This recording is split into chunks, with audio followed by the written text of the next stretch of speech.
babuze uko babigira nabo byabacanze, barakubita hirya bagakubita hino, bagasanga mu bihe bidusatiriye umukire n'umukene bazahuza ubanya.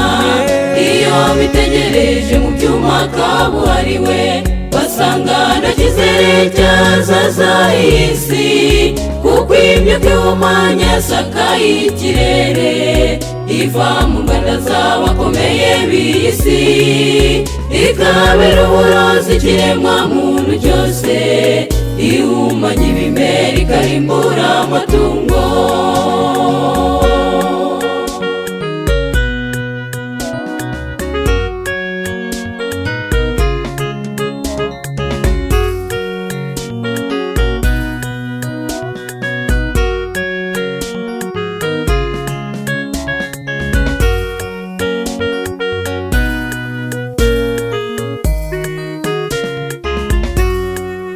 Ibyihebe no kudahuza kwa leta z'isi byatumye abadiporomasi babura ituza, barashakisha zuza nabo byabacanze, bararara amajoro ngo bashaka impamvu ibitwaro kirimbuzi biri gukorwa.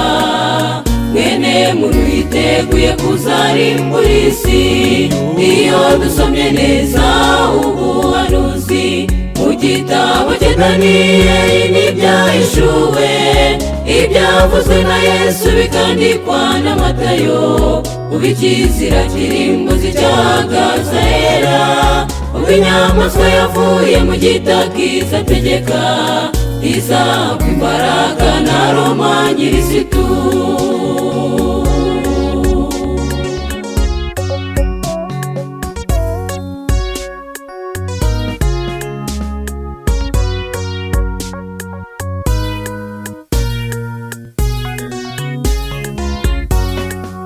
Bari barahagarariye iri jambo, bamaze guca n'umubano na rudasumbwa, kuko bamaze kurandura imbago za Yawe, bafatanye mu biganza n'ubupapa bw'i Roma, none igishushanyo cy'inyamaswa cyahagaze, badakombeye mu kwizera bazakiramya.